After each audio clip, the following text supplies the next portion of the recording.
sliding slow, sunset on the screen. CNS Travel, Eddie Lugo on the scene. Chat lights up, we loading up the stream. Passport open, big plans, big dreams. From shorelines out to the studio glow, we dive in together.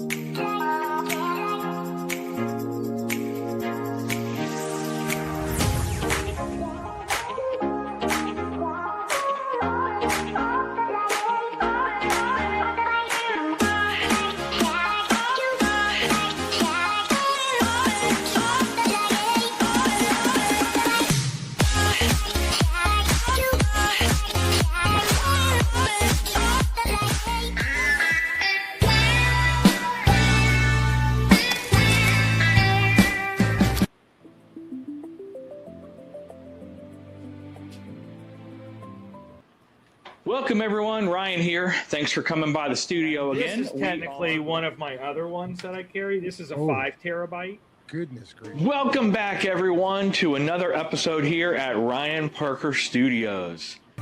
Lights on, the lens will be a set. Oh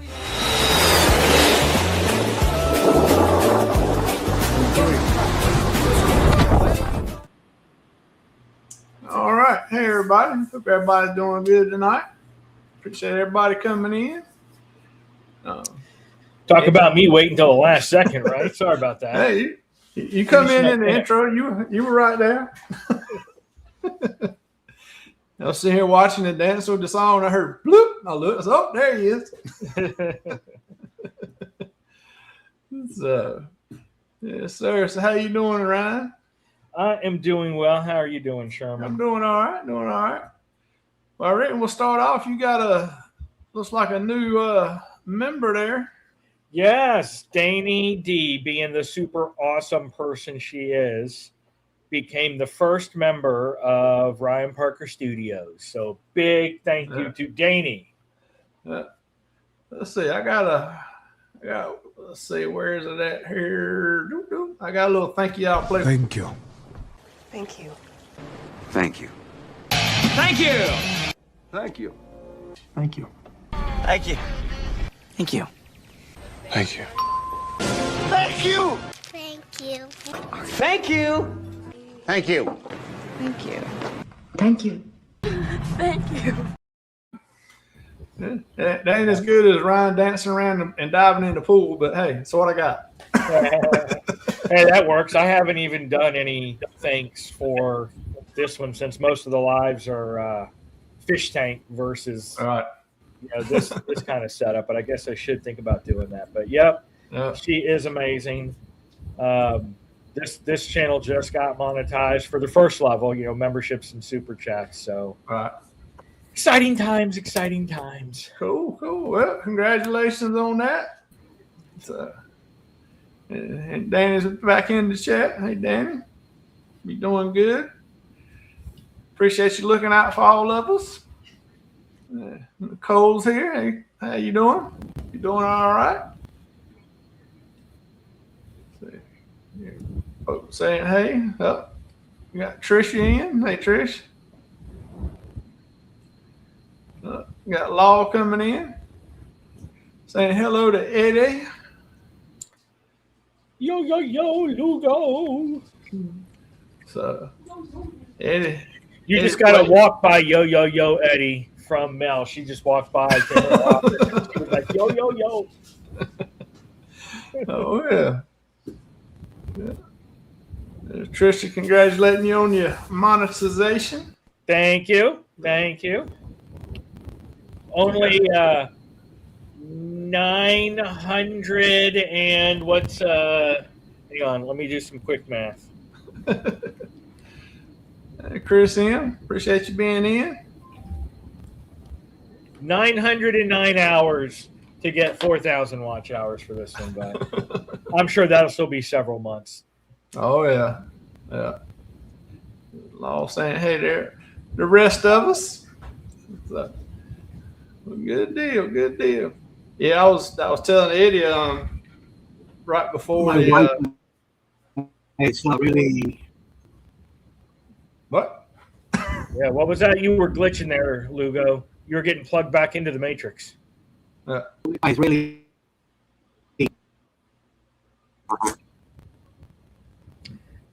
So that's either problems on my end, or if you're seeing it Yeah. stuttering too, Sherman, then it's something on Eddie's end. Yeah, he's having some Wi-Fi issues.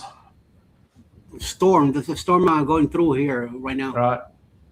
Got a storm, so cool Messing up. deal. But yeah, I was telling Eddie before the show, Ryan, that I was looking at mine, and I look at one page, or I look in YouTube Studios, Mm-hmm. and it shows about 800 more watch hours than if you go to the earn page where you try to apply for the monetization. Yes. It's 800 hours less there than it is on Studio.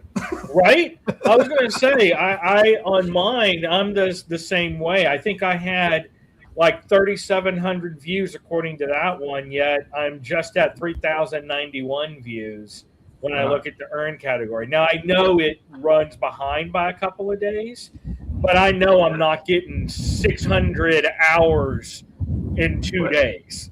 Otherwise, I've been monetized a hell of a long time ago, and I'd be making bank. Well, that's like mine. I was looking at it was, I think on the earn page it said that was up to date as of 5/21. Mm-hmm. So 5 days, but I don't think I really don't think I got 800 views in 5 days or hours. Right. Yeah, because mine's saying 3.5. So 3,500 hours in the last 365 days when I look at analytics. But it's saying I only have 3,091. So there must be some sort of, quote, cleaning up, duplicate, not hours that I can count, yada, yada, whatever that is. Yeah. Now, I know it can sometimes do that if you're doing the promotion system, because the watch time from someone clicking on the promotion for that first click supposedly doesn't count. But if they come back and watch more, then the second time they come back, it does. But clicking from the promotion, supposedly you can't count that watch hours. But if you're not promoting anything, then why is it such a vast difference, right? That's right. Yeah, I did that one little promotion back when we were trying it a couple months ago, and that's it. So right. And I don't think I got 800 watch hours. Yeah, in 6 days. You're like, man, that'd be amazing if that's the case. What was the secret? What did I do? That's right. That's right. I just need to find out what that is so I can keep doing it. Right? Let's see. Yeah, I think it's Eddie. Yeah, he's got a storm rolling through down there, so his Wi-Fi is a little sketchy at times, but he's hanging on. He's hanging on. Yeah. I had some rain just a few moments ago. It's supposed to be in and out throughout the evening. We need it. My God, we have been so dry. Oh yeah. So by all means, send that rain in here. Yeah. Luckily, we've been getting some the past couple of days, but it has been a while before then. It was really dry, and it still is. I mean, it's still dry, but we're getting some rain, and we got some storms supposed to be coming through tonight, and then off and on the next couple of days. But we'll see. But yeah, appreciate everybody in the chat coming in. Let's see here. Tricia says, I'm not going to be monetized anytime soon on YouTube with my 216 subs. Hopefully after this next cruise and more constant content to share, plus my Patreon now for my everyday escapes. Yep. There you go. Hey, sometimes it takes forever. Like I said, I didn't get to the first level of monetization for, I want to say, almost 2.5 years, or just under 2.5 years. It was definitely a long grind. Oh, yeah. And then getting to that 1,000, like Eddie said, once you get to the, you're at like 850 or so, 900 to the 1,000. Seemed like it was just an absolute crawl. How long was it, Mel? It was so long you couldn't. Oh, never mind. It was so long. Let's see. Let me just get my pole out to see how long it is, and then I'm talking about this pole, people. Yeah. Get your mind out of the water. I keep on losing this, so you know what I did? I put it in my backpack so I wouldn't lose it, All right. and forgot that I put it in my backpack. So when we were at Mayaca and I was trying to figure out where my pole, well, there's a lot of jokes when I say this, where my pole was. All right. I couldn't find it. And so I didn't have the cool overhead 360 shots I wanted while we were bike riding, but that's okay. Now I remember where it is. Yeah. But we're not talking about poles tonight. We're talking about something else. Yeah. Well, we may wind up on poles. You never know. You know, we're all over the place. But no, tonight we're going to talk about file storage and backups and cloud storage and maybe get into some workflows and that kind of stuff. Because, you know, I think everybody eventually runs into the same problem as running out of storage. Yes. You know, and then you worry about losing stuff, losing pictures, losing videos. So hopefully we'll come up with some things tonight that tell people that hadn't thought about yet some other options of how they can do things or whatnot. Because, you know, I know I've had storage issues and I've lost content, and you know, so I'm there right there with everybody else. Right. You know, I did. Right. If you're in my chat, I did put a poll question in there. Is, you know, how much storage are you currently using? Because I'm sure it's not enough. So we'll see. Eddie's trying to come back. The storm down there, but hopefully he'll be back in a few. Let's see if he can make it there. There he is. There's the man, the myth, the legend. Yeah.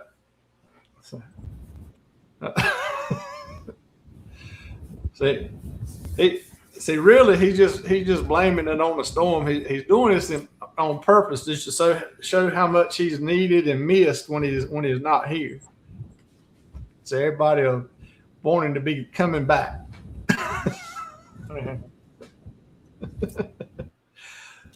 So.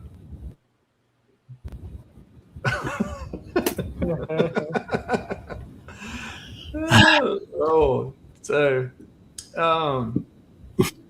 thanks for the support there, Sherman. Yeah. Woo, that was a big old thunder here. Yeah. Well, Ryan, I reckon to start with, what storage setup are you currently using for the YouTube stuff, and why are you using that setup?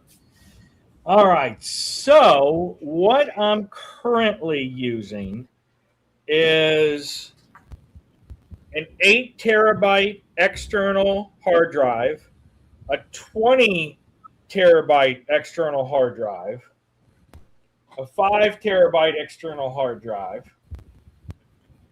a 4 terabyte external hard drive, a 2 terabyte external hard drive, and unlimited Backblaze online storage. So it's quite, Jesus Christ. Oh. Yeah, quite a lot of gathered things over the years. Now, how I got to where I got was, you had mentioned it earlier, Sherman, sometimes you lose things and it's gone. So I had like a 1 terabyte or 2 terabyte storage. Oh, wait, I do have a 2 terabyte storage shot, but that's technically my backup for my Mac, so we're not going to count that one. Anyway, sorry, squirrel. So I started with just the 8 terabyte, and I actually had a subscription to, God, what was the name of it? It's like E-Drive, I think is what it was called, which was a cloud storage. But I lost stuff, like all of my digitized VHS movies and things like that I shot before we started the channel, and I moved over to a hard drive. We accidentally knocked it off the tray when we were watching it one day. We had it plugged into the computer, and just it fell off, and boom, Bob's your uncle, dead. Right. And then we started doing. We went to just yes. I wasn't going to throw you underneath the bus, babe. I really wasn't. But she done backed up the bus on herself. Yeah. Mel knocked it off when we were walking. She was walking by and walked too close to the TV tray, and it took a. It was one of those tower ones, you know. So it took a plunge and just boom, gone. Over a dive. So I ended up buying a new drive that was a Western Digital cloud drive. It was still a hard drive, but it could connect to the internet. That one failed as well. So that's when I was like, okay, this particular single drive setup is not working. So I need a redundant backup drive to my backup drive. Right. So that's when I added the E drive, and I had I want to say 2 terabytes for that, and I had an 8 terabyte backup drive. That was good for a while, until I started amassing just a crap load of video. And that just became unmanageable cost-wise, because the cost kept going up, and I ended up with 20 terabytes for that E drive. That was $250 a year. Plus, if you went over and there was no way for you to basically tell it, hey, stop uploading crap, it just continued to upload crap.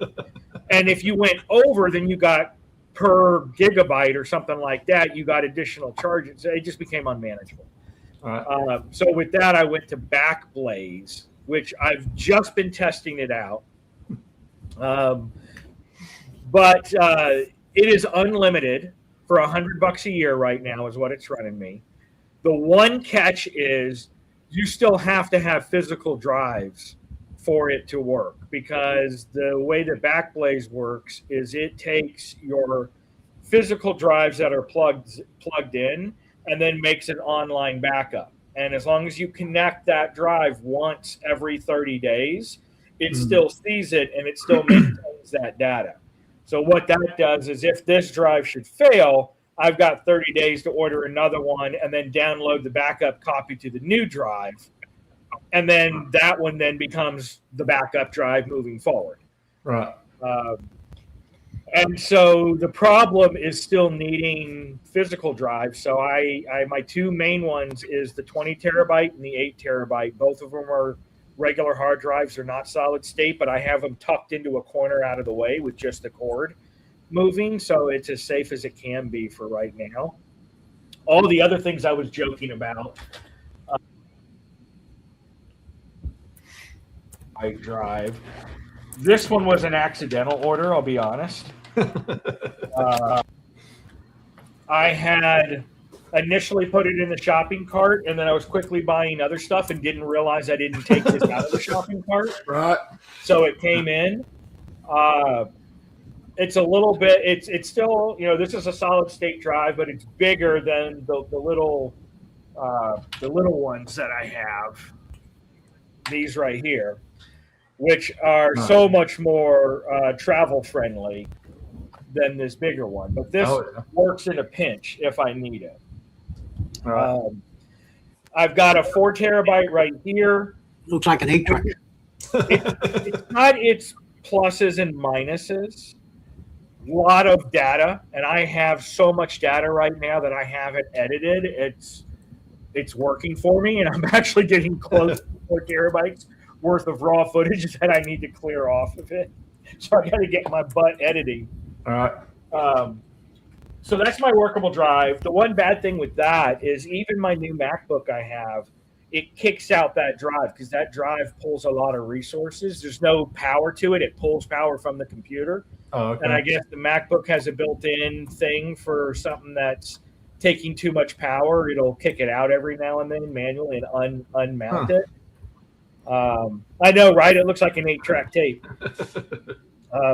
So I would say 2 terabyte. The SD SanDisk 2 terabyte ones were beautiful. They never kicked out. They seemed to work fine. But I needed more data, so I have the 4 terabyte one.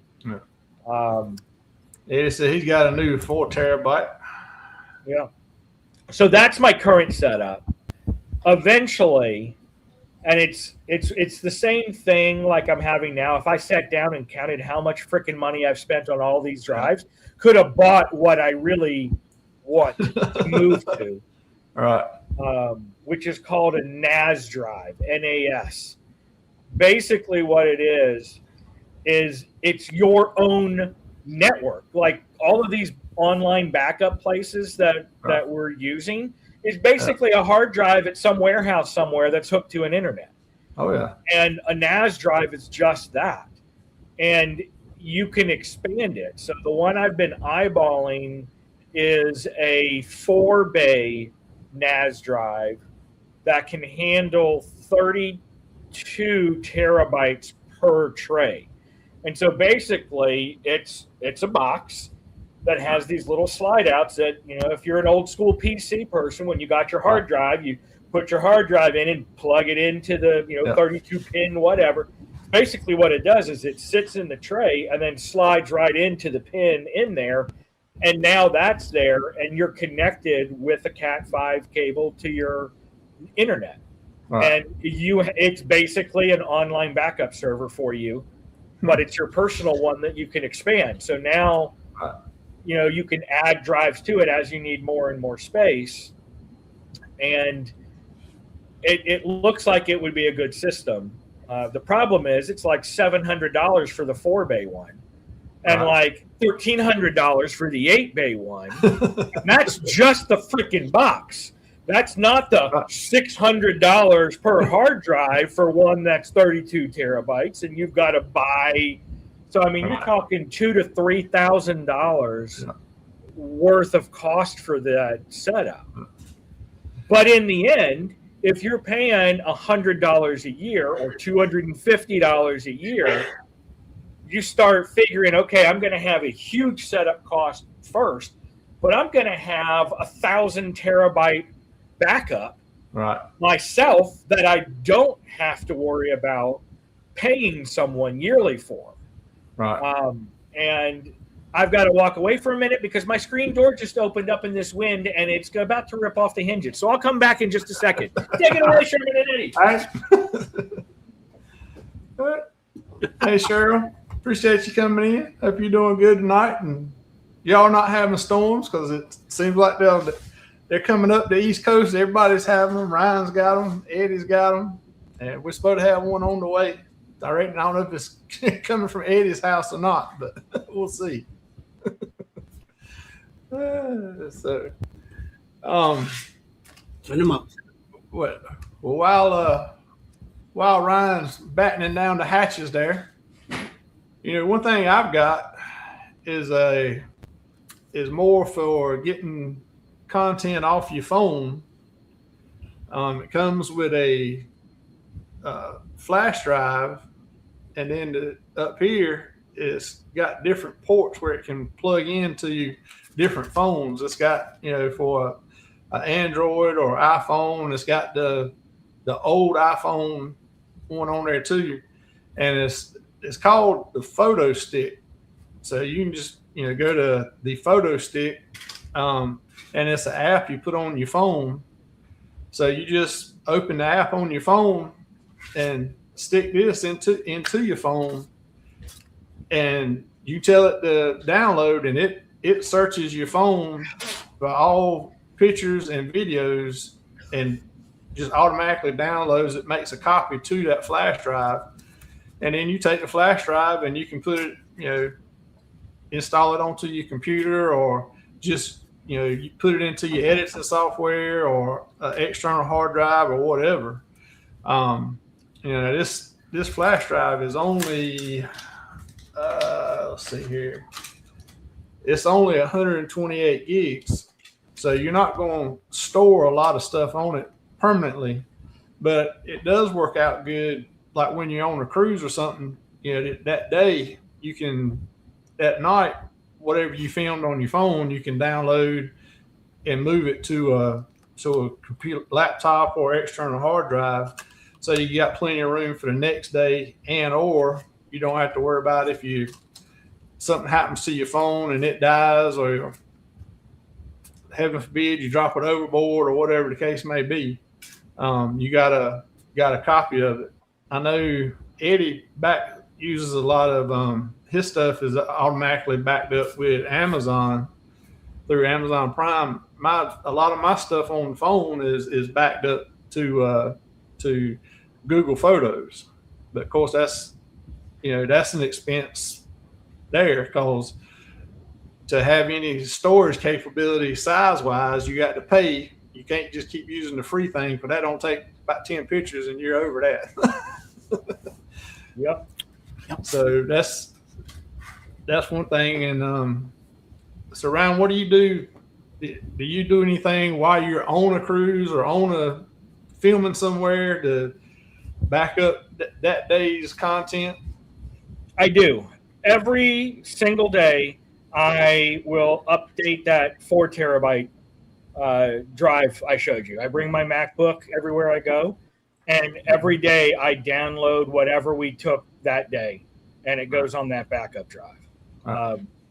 So I only have that one copy. Plus, I've got, if it's on my phone, I just leave it on my phone for the most part. But I end up wiping the drives after that. So I've been contemplating that, because what happens if my 4 terabyte drive fails on me, kind of thing. Right. So I've been contemplating how to approach that. I haven't gone crazy to where I do, redundant backups when I'm traveling. Right. But who knows? Being the first time that it, fails, we talk.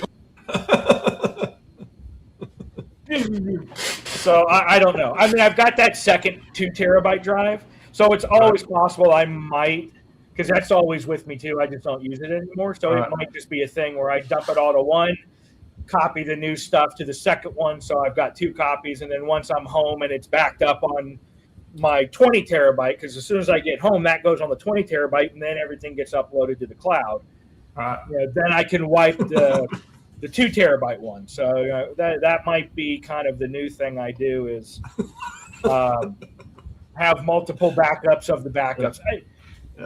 Any creator can tell you it is the end of the freaking world when you have everything that you just shot for an episode or a weekend or a series, and then it's all gone because you did something dumb. Like, I don't know, I might or might not have wiped an SD card thinking I took stuff for an entire trip off of it and never did.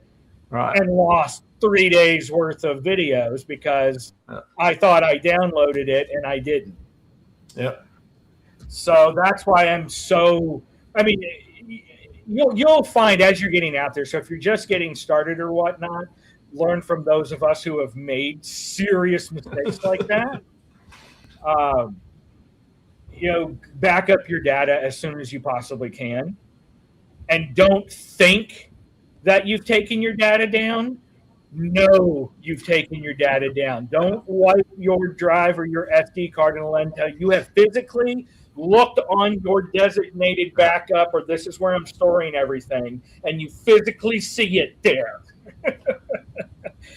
Have extra SD cards in case you're not sure, so you can just put a new SD card in there versus wiping your card and then realize you didn't do the data dump the day before.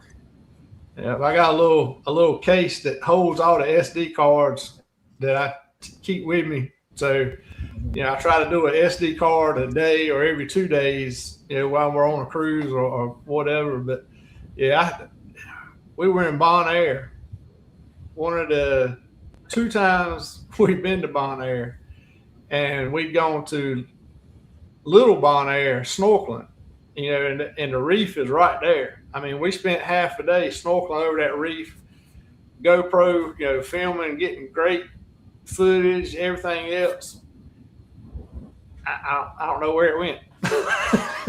you Right. know, come back and went to use it, and it ain't there. Yeah, I don't know. Yeah, that's the kind of stuff that gets you, because it's stuff that you'll never have again.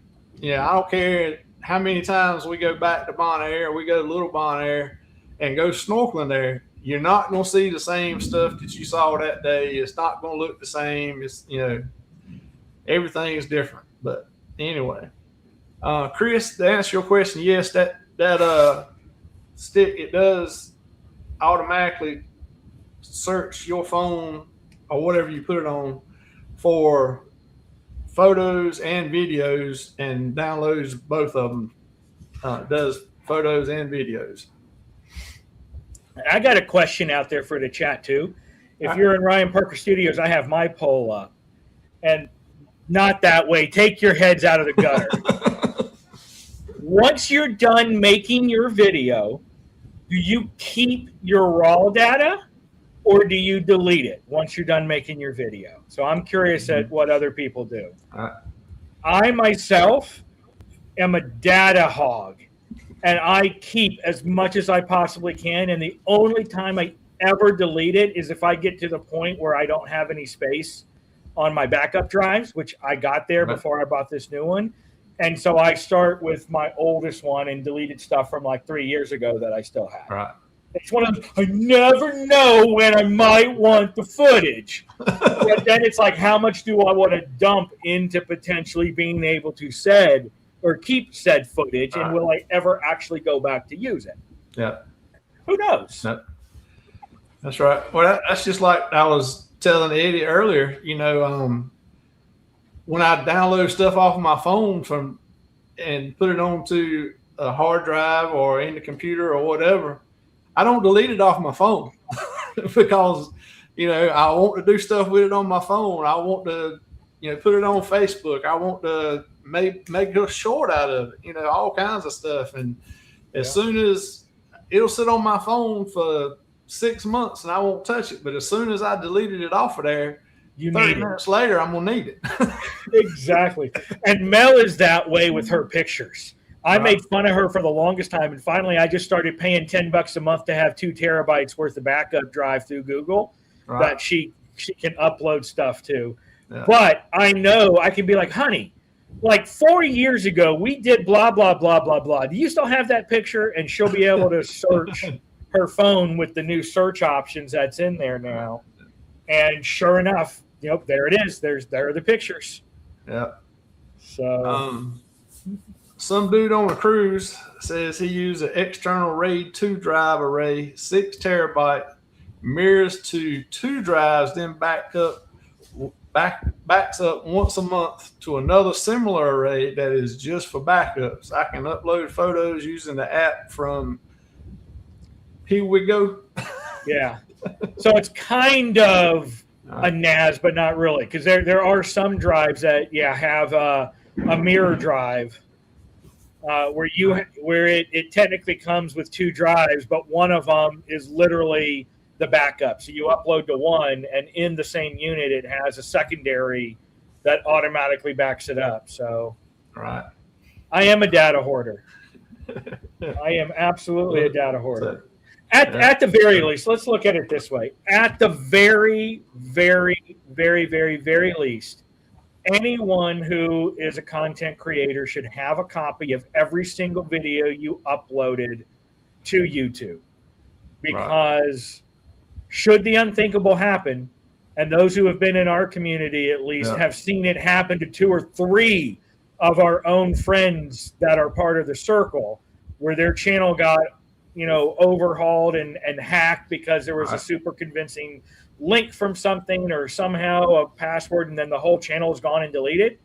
Yeah. If you don't at least have a copy of all your stuff, then you're literally starting from scratch.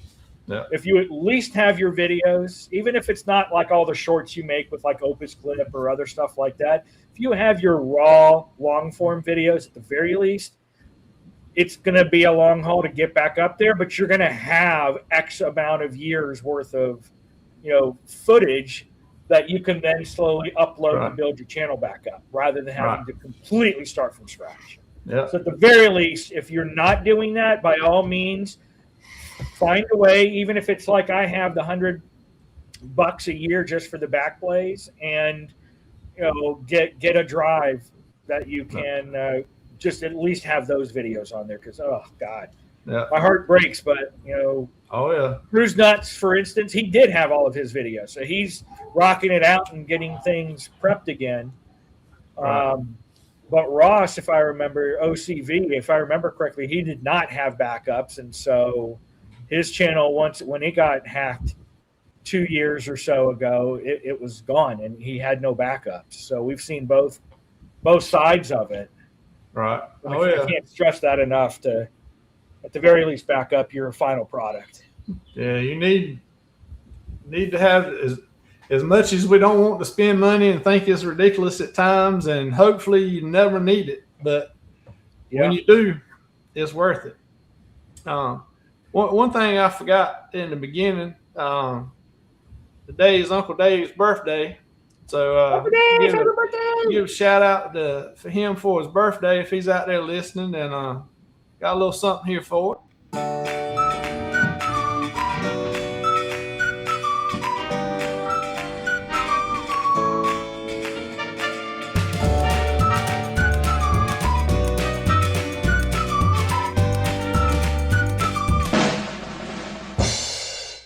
Happy birthday to you. Happy birthday to you. Happy birthday, happy birthday, happy birthday to you. Hey, Hey, Uncle Dave! look, I just came in because I heard Ryan had a poll up. So I mean, hey, I'm here. See, talking about Ryan's poll, Uncle Dave had to come check it out. I had to, yeah, man. I still need to send you your prize pack, Uncle Dave, for getting JWB Steakhouse. On Oh, the jeez, Margarita. I didn't even think about it. It's like even Mel's like, go get it now. It's like, okay, I'll get it in just a minute. Yeah, that minute. Yeah, right. I'm the same way. I'm the same way. I've been listening since the beginning. I just been sitting there quietly. I was just in the chat, but I didn't say anything to anybody. Yeah, I didn't want a big fuss. But Ryan, going back to what you said, now I don't, as you can see by my channel, I don't shoot a whole lot of content. But like my phone, I've got a 256 micro SD card. In my tablet, I got a 256, and in my Pocket 2, Pocket 2, I have a 256, and then I have a 2 terabyte separate hard drive, so, and I got, Sherman, like you said, I got this little thing that take, you put your little micro SD in here, but on one end, it's got the USB port, but then on the other end, it's got the USB-C. Right. So I can plug it in the phone, put everything on here, then flip it around, or take it straight from here and go straight to the tablet and download it all, and then this card's free. Oh yeah. Yeah, I was going to say that's what we were talking about. I think last week is what we were talking about was similar. Right. It's got the little micro USB or a full USB. There you go, Eddie. See. So it definitely comes in handy plugging it into your phone to dump stuff if you need to get it off of there quicker. I thought I didn't think I was going to need the adapter because there's a slot on the side, but this micro SD card won't go in there for some reason. I don't know. It's just a lot of them you have to have that adapter because the micro won't fit in there. They won't have a slot for the micro, so you have to have the adapter. And right.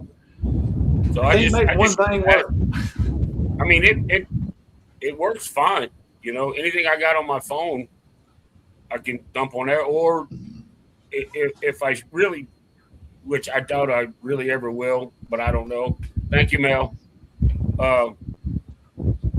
If I ever get it, my phone that full, I can just boom, and then it's on that. So now the phone's empty. Or the same thing with the Pocket 2 it's empty. And then the tablets got, I don't know, something retarded like 128 gigs of memory, and then I got the 256 in there. So basically, the tablet's just a storage device until I get home. You know. There you go. Oh yeah. Got Rob and Jeremy coming in. Appreciate y'all being here. We got Dave's Thank brother you, Rick. Thank you, Rick. It's definitely been an uneventful day. I did have to go spend $200 at the damn grocery store today. That happens when you've been gone. You got to restock everything. Now Uncle Dave's froze. Yep. Frozen in time. Yeah. Rick's going to be on Coach's show tonight. Nice. So we got a question from Chris M. It's not a bad thing to have 2 cloud storage systems. I have Google Photos paid thanks to the night I downloaded Amazon since I have Prime included in membership. Yep. Yeah, Chris, that's what I was telling Eddie. That's something that, we have Prime too, and something that is included that I don't take advantage of that I definitely need to start. Because I didn't know I could get. I didn't know I got Amazon Prime. I didn't know I could get storage on Amazon Prime. Yep. Guess I'll have to look at that and see how much I actually get. Yeah. Eddie, what do you get with standard Prime? Is it what, like 2 terabytes? Oh, Something like that. Speaking of Chris M, I got something in the mail today that I was running my mouth about the other night, and it's a bottle or a 16-ounce can koozie. Thank you, Chris. Nice. So Eddie, is it a limit on the Amazon storage, or is it unlimited? Photos, you could put a whole bunch of their videos. It gets to, I think it's like a terabyte about it on videos. So what I do is when I go through, sometimes like every day, it will show what happened last year or 2 years before, whatever. If I have videos there that I need, then I go ahead and delete them. This way I keep opening more space for video. For photos, you will download a whole bunch. Right. It's automatically. I take photos and stuff, and within minutes, they're getting downloaded into Amazon, as long as I have Wi-Fi. Right. Yeah. But I believe it's a terabyte of video, and that's it. But on photos, it's unlimited. All right. Cool. Well, for new creators, on a budget that don't have a lot of content to start with, what do you think, all of you, what do you think is the best first storage investment they should do? Portable hard drives, different online things, and flash drives or whatever, and what capacity, a terabyte, 2. My first one, my first thing, and I get a lot of help and information from Chris and Liz, and the first thing was the SD cards. I got the biggest ones I could afford at the time. All right, and they were 256 gig. So I got one and I put it in the phone. Then I got another one and I put it in the Pocket 2. Then I got another one and I put it in the tablet. And then the next thing for me, at the time, I got the biggest hard drive I could get, that I could afford, which was 2 terabyte. And still up to date to this day, it's worked for me fine. Right. And then, then I have the cloud with my computer and all that kind of stuff. But that's probably that's going to be your least expensive way as far as somebody just starting out, start out with like a memory on the phone and all this, and or your storage on your phone or on your camera or whatever you have, And nowadays, believe it or not, the new phones coming out. Like I've got a brand new, Galaxy A17, and it shoots just as good, if not better, than that DJI Pocket 2. Oh yeah. As far as the stability and all of that, it's amazing. You know, but that's just my 2 cents. But yeah, with the phones nowadays the cameras on them are just as good or better than all the high dollar cameras we buy. You're right. The only thing is it's not waterproof.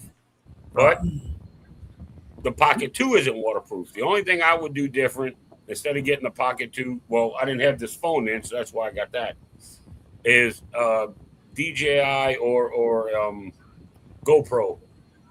DJI makes an Action 5 Pro that's waterproof, just like your GoPro. That would be the only thing different I would do, so I could take it in the water, in the swimming pool or in the ocean or whatever the case may be. But when you get done doing what you're doing, make sure you wash it off. Because salt water and chlorine will kill them.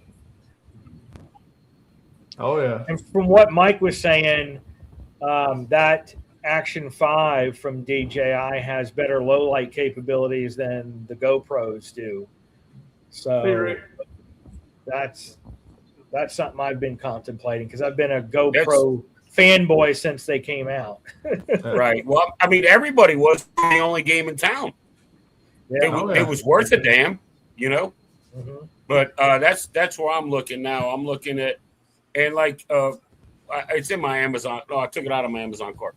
But it's like a DJI, the Action 5 Pro combo was like $400 and something, but you got all the attachments to go with it. You got the handheld that's made for water. It actually floats. It can hold the camera. If you drop it, it'll float. Yeah. I mean, all kinds of, the chest, the thing for the hat, for the backpack. It's got all that crap. Plus, it's like 2 extra batteries and another SD card. It's a ton of stuff, and it's under $500. Mm-hmm. You know, and where I'm at now, that's not that bad a deal. You know, a year and a half ago, I'd have been like, "Oh, hell no!" You know what I mean? Yeah. Well, one thing, if you do get an Action or GoPro, anything, you're gonna be in the water. That handle that you just talked about, that big yellow one. Yeah. That I don't care.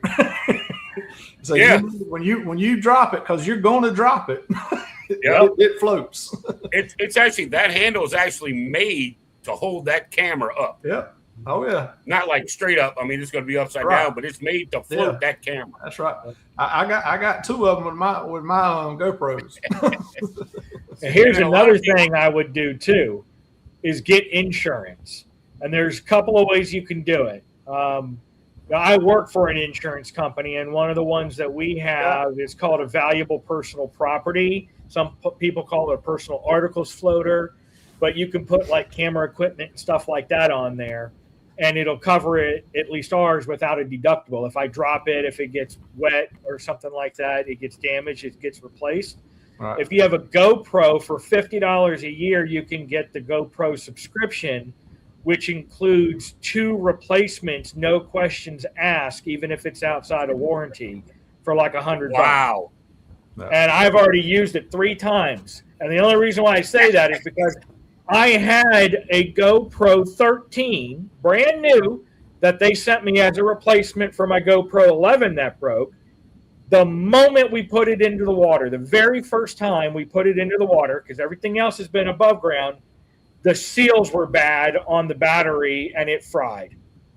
And they're like, well, it's not under warranty. Water damage is not covered under warranty. I'm like, this is brand new. This was manufacturer's defect if it wasn't watertight. But still, it was $100 and they're sending me out a new one. So you probably get the 14. I think the 14's out now. Yeah, we'll see. The funny thing is, Mel and I started with 9s, and then we had the subscription, and the 9s were so old that they replaced it with 10s or 11s, and then those got old when we did later ones. So then we got the 12s, and then we got the 13s, and so they basically upgrade us to whatever they happen to have in stock. But I mean, $100 versus 500 for a 13. You Oh, can't yeah. beat that. And it's Yeah. 50 Well, bucks a year. what I'm gonna do when I get that Yeah. Action 5, what I'm gonna do is I'm gonna get my phone and I'm gonna video myself unboxing it, and I'm gonna take it and throw it in the kitchen sink. And if anything happens to it, I'm like, your stuff is trash. You know, There you go. back in the box, and I turn the camera around. You will be receiving a call from me shortly. You know? Yeah. Yeah, I got that $50 a year with the GoPro that you're talking about. I hadn't had to use it, thank goodness. But and actually I forget that I have it until they take the $50 payment out every year. Yeah, right. You're like, oh crap, yeah, I got it. I think it comes with what? Like 2 terabytes worth of online storage that you can do automatic backup. Like $250 off a new GoPro, or maybe it's just $100 or $150 off. I haven't looked into it much, but I think DJI has something similar to that. Yeah, I would Because if definitely one's use got it. it, you know they're all going to have something similar. Yeah. You know, And it's come in handy. Thank you, Scott. Like we traded in Hello, Mel's GoPro 9 with it because the back screen gave out and wasn't working at all. Right. Then we changed my GoPro 9 because it had dropped one too many times and the glass was cracked across the back. It dropped one too many times. Yeah, right. Too many swish and sizzles. That's right. Then the one that they replaced for me, my 9 was replaced with an 11. That got replaced, but under manufacturer's warranty because it wasn't recognizing that there was a battery. So anytime I put a fresh battery in, it didn't recognize there was a battery in, but it worked fine if I had it plugged in. So they're like, we'll cover that for free. And then I just had to do the water one. Because when they replaced that 11, they replaced it with the 13. And then that's the one that the steel broke, and I had to pay $100 for it again. But hey, I've gotten 4 new cameras for less than a cost of a single camera because of that subscription. If I take into consideration the $50 a year plus the $100 for each of the cameras I've had to replace, still cheaper than a single camera. That's not bad at all, dude. That's not bad at all. No, I know we got off track. Sorry, Sherman. We were talking about data storage, not replacing camera gear. That's like I said at the beginning. We'll start down one rabbit hole, but we're going to branch off into different things. We'll go all around. But I'm being good. Nothing's grinding my gears. I was just telling you what I used and the easiest way that I found to for storage and backups and stuff like that. Right. Yeah. Yeah. Well, I think kind of like what you said. A lot of what you said, Dave, was for the new creators and don't have a lot of content on a tight budget starting out. Get the biggest storage that you can afford at the time.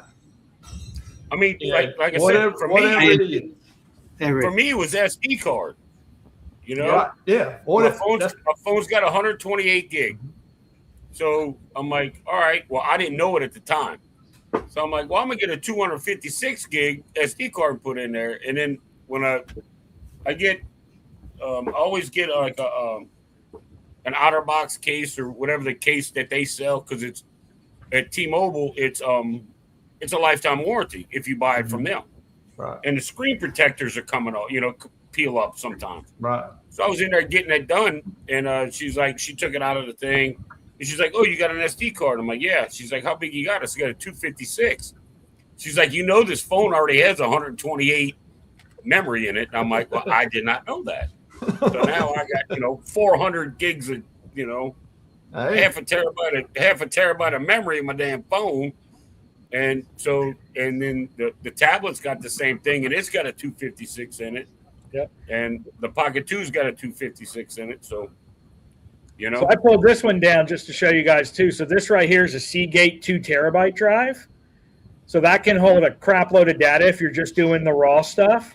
And it's like $120 on Amazon. So this is still old school. So it's got a spinning disk in it. But again, if you're looking for storage, this 2 terabyte drive is $120 versus the solid state ones that are going for like $300. So if you're just needing that basic one and you're going to be careful with it to get started, then snag something like that. And I mean, I actually see a Western Digital for $105. So it's a way to get started, and then you can upgrade as you go along, and can put aside some money for a more elaborate setup. That's right. Yeah, like I said, go with what you can afford. I mean, I kind of went a little overboard when I first started, getting the Pocket 2 and all this other stuff. Plus, I bought some more external mics, DJI mics and stuff, which, I probably shouldn't have. But when I get in my brain, I'm like, I want some of those, then I'm going to get them. And it doesn't matter. Yeah. Why isn't the electricity on? Don't worry about it. I got new microphones. I know, right? Hey, that's one. Other than the initial camera we bought, microphones was the next biggest thing, because I know you'll hear a lot of creators talk about it, that the things that are going to kill you is the shaking. If depending on that'll kill people watching if they get seasick, and bad audio. And yeah. I had tried so many of those. Oh, it's $20 for the wireless mics that plug in, and one of them's always piss poor, the other one's always too loud. And so I did the same thing. I sunk $150 just for the Rode mics, and then we sunk another like $300 in the DJI mic 2s and all of that with the transmitters. But the audio is so much better. I got the DJI 2s, the minis with the transmitter, and it wasn't nowhere near that. Mine were years ago, and mine are the full size mics, not the minis. Yeah, because I got one mic with the DJI Pocket 3, and then it was $100 for the second mic, and then I had to sink like $200 for the mic and a transmitter. Yeah, I got the Pocket 2 came with one, but it doesn't. The clip on it's not magnetic. Right. So I actually got to clip it on. But these little guys. Yeah, with the Pocket 3 that I got, it came with one mic. I bought another one. Look how little these things are. Yeah, that's the newer model that actually costs less than the mics that I ended up buying. It's got its own look how cute. Mink, it's got its own cute little charger. Isn't that sweet? Cutie, look at that little guy. He's so pretty. Show it again, Dave. Show it again. Let's see your little guy again. Oh, look at him. He got a fuzzy head and a little bottom. That's actually pretty cool. Yeah. Yeah. I like it. And then I really didn't know how big the I got all kind of cords in. Oh, this is something else I like too. It's got the USB plug to charge, and then it splits into two. Yeah. So you can charge both mics at the same time. That's Man, cool. if you guys haven't bought any of those out there, buy them. I've got a four. And look how little bitty this transmitter is, dude. That's nice. This transmitter is tiny. Yep. So even like if see now, but I can't Bluetooth these over to the Pocket 2, and I can't Bluetooth them to my phone. I got to use. Yeah, that's the one bad thing. The Pocket 2 had like its own dedicated Wi-Fi signal, and it only could use the Pocket 2 mic. I remember that when we had it. But like I can put this on the Pocket 2 with the adapter, put it on the Pocket 2, and it literally sits in my hand while I'm holding the nice thingy. There you go. So is that the Sano one? Is that what you wireless mic? Is that what you've got, Eddie? Ah, okay. No. Nice. Cool. Yeah, these little bitty mini mics, man, they're great. Let's see. Life with EQ says constantly run out of storage, but they pay for storage, and I don't know how to use it. Well, that's like with me. That's like me with the Amazon thing. I didn't even know I had storage in Amazon. I don't know how to get to that. Yeah. Right. Yeah. Well, I really want to get. We'll find out today. You can bet your butt on that. Do us a class on Amazon storage next week. Yes. Let's go to Amazon Photos. It'll have to be week after next. Somebody's going to be on a cruise. I don't know who that might be. Uh-huh. Eddie, we're all looking at you. Oh, We're looking at you, Yeah. sir. Yeah. You. Somebody's going to be on a cruise. I don't know who it's going to be. Because somebody's got an anniversary next week, too. Oh, snap. Anniversary to you. The cost of these sand discs have gone up. I don't have anything going on until June 4th. So.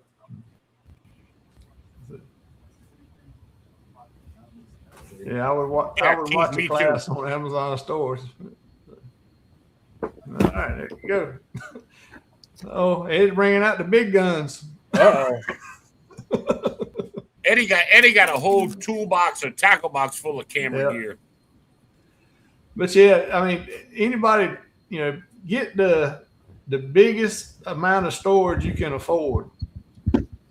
Because if you think, I can save $30 and get it 1 terabyte versus getting 2 terabyte, you'll find out real quick that you're going to already use up that 1 terabyte. And that I got news for you.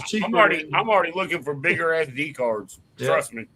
If it's SD cards or whatever it is, get the biggest ones you can afford at the time, because you'll be amazed at how quick you'll fill it up. Mm-hmm.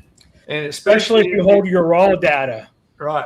That's why you hear say if you hold stuff like me and Ryan do, apparently, that you don't wipe it, you just buy a new one because you got that one sitting on the shelf in case you need to go back and get that content. Yeah. I got 2 laptops that I've replaced with the desktop that I've got now, but I still haven't got everything off of those laptops. Pictures and videos are still on those that I need to get pulled over. So it's always did any of y'all ever do any editing while you're still traveling? Hey, Travel Sam. I do sometimes. Depends on how far behind I am with content. If I'm going on a trip or something and I've got to edit, then I will. But other than that, it might be like something quick for like a member video. If I can't do it on my phone with what I recorded, I might. But yeah, I usually edit, if not at least organize while I'm on the road. Right. Really, Peach. Peachy. She just wanted to let everybody know that she was in the other room in case you guys wanted to know that. She's in the house. Yeah. Where are you, Peach? Are you still alive? Just want everybody to know she was still here. Yep. Don't say that because. Well, since you brought it up, Uncle Dave, I'm going to show you one of my other pride and joys that I use when I'm traveling in the RV or somewhere for an extended amount of time. It's not cheap, but... Oh, well, then don't show it to me because I'll never have one. But this right here... Oh, yeah, I know what that is.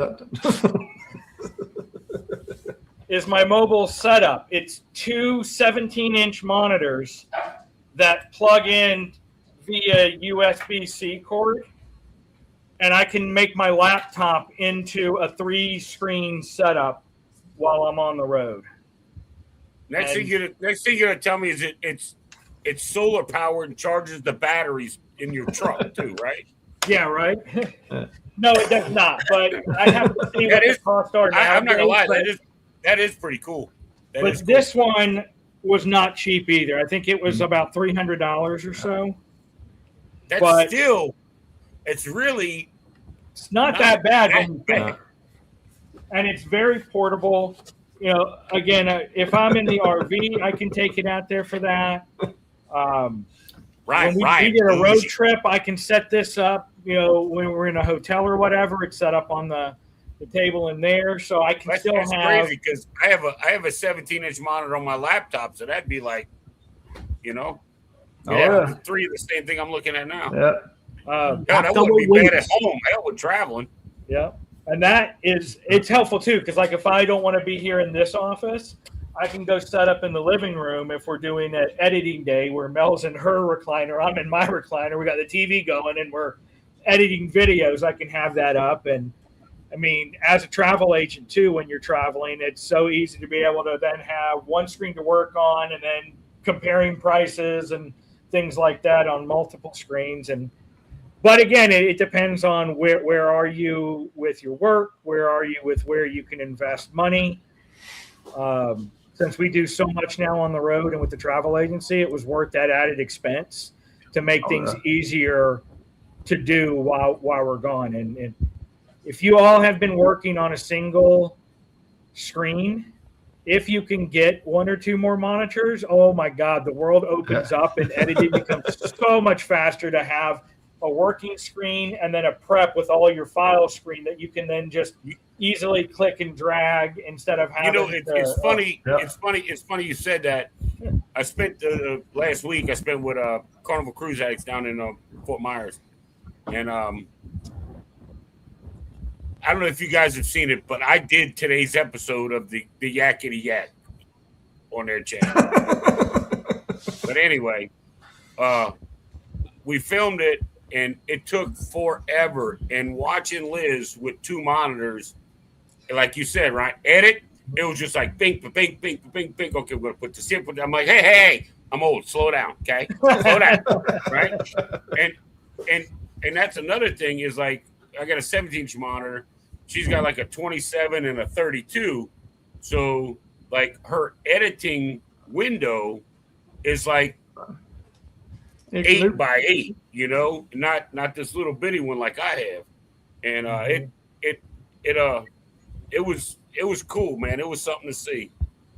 I'm gonna have to go watch that. I haven't seen it yet, so I'm gonna have to watch the Yakety Yak with Uncle Dave. I'm gonna leave that to the professionals because they know. Yeah, I got you that the on my Yakety list Yak after this. straight from the yak's mouth. I didn't do it like that, but I was, you know, I did pull off a free. It did his own Uncle Dave version. So nice. I did okay. I think it was awesome. I mean, it was great. I've never done anything like that before, so that was like a big hurdle, you know. Right. And Liz wrote me up a script, and you know, I had a little bit of flair in there, here and there, but you know, it was fun. Yeah. Hanging out with those two was a blast. Yeah, I had so much fun. Well, we're over the hour mark, but we won't keep going for a little while. But that one of the next sections I had to talk about, Ryan, I'm gonna let you do a little plug for a video because I know you already got one there.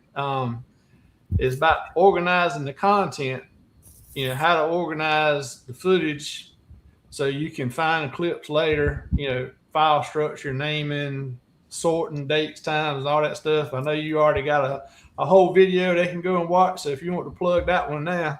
Yeah, sure. It was last week's PCAT chat.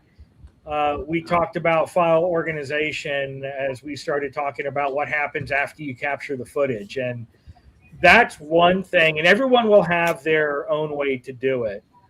If you watch the show, we go into a hell of a lot of detail, but for the streamlined version, I myself create folders for every camera source that I used to capture the film.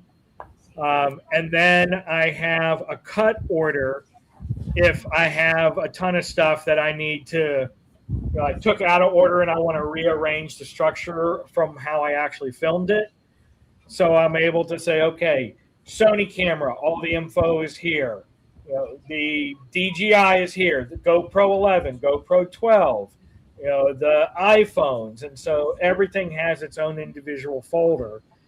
Mel takes it a step further and renames every file to what it is. And so when instead of seeing the DJI September 11th, 2023 file 12345, she will read, hey, this is when we were kayaking this neck of the woods, hey, the manatee encounter, the monkey encounter, and she'll organize it all by what it is.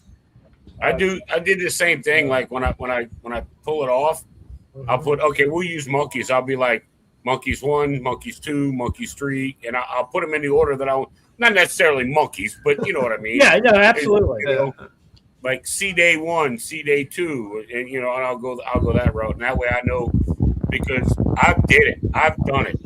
Get home and download everything. You're like, oh my God, where's all this stuff? Yeah. And then you got to go through and click and this and that. Okay, that's not what I want. That's not what I want. But yeah, but definitely change the labels. Change the labels. Yeah. Now I usually, if for my vlog, since I download everything every single day because I have my laptop with me, I personally don't rename the clips. I just leave it as is.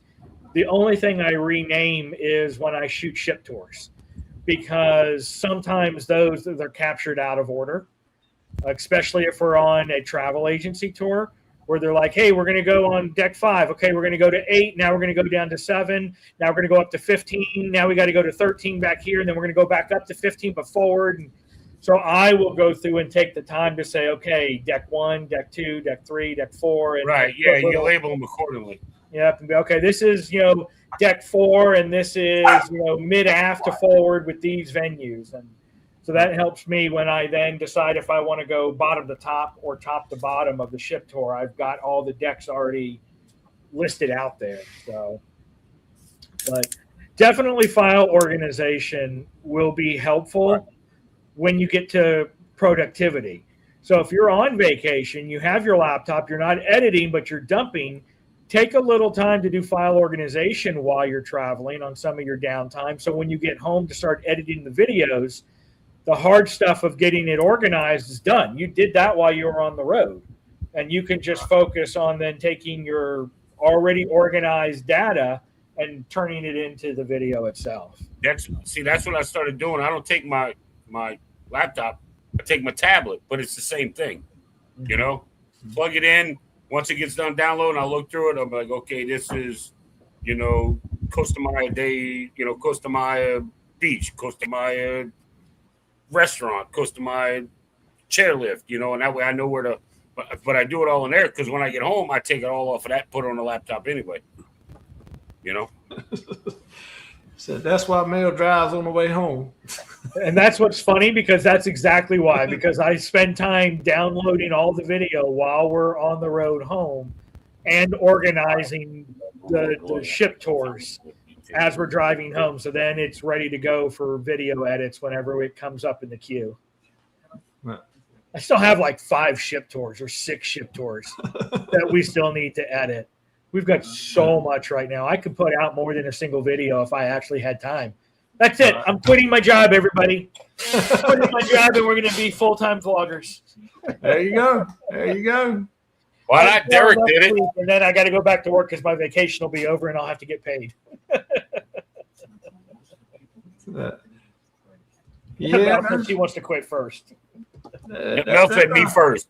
Yeah. Well, Mel, you're really in charge, so you do what you want, baby. That's right. You're the manager, so you make the decisions. You just roll over one morning and be like, get up, go to work. I got time for you. I'm gonna sit here and drink my double decaf mocha latte caramel chocolate macchiato. You almost had it right. Just don't say decaf. No decaf. If I'm going to drink coffee, it's going to be honestly, I have no idea what I'm saying except I saw it in commercials. That's it. I don't know nothing. Lord. But yeah, so go check out the PCATs last week, and they got a whole video about the organization and workflow and all that. So we ain't going to rehash that. He's already got the video out there. You can go back and watch that, because I know I watched it, but I'll go back and watch it again. I'm definitely gonna watch it. Ryan, you have you use iPhone, correct? Yeah, we have iPhone, and then I've got Android, so I'm gonna have to see what the difference is with what you were talking about to what I can actually do.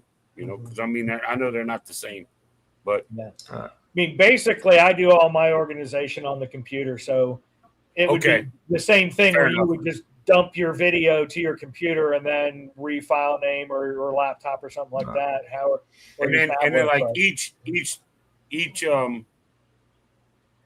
like we went to Celebration Key. It's got its own folder with all its stuff, you know, and a C Day. It's got its C Day 1, you know, and everywhere we stop, Key West, boom, wherever I stop, it's got its own folder on a laptop where I can just go there and they're already 1, 2, 3, 4, 5, 6, however many videos it is.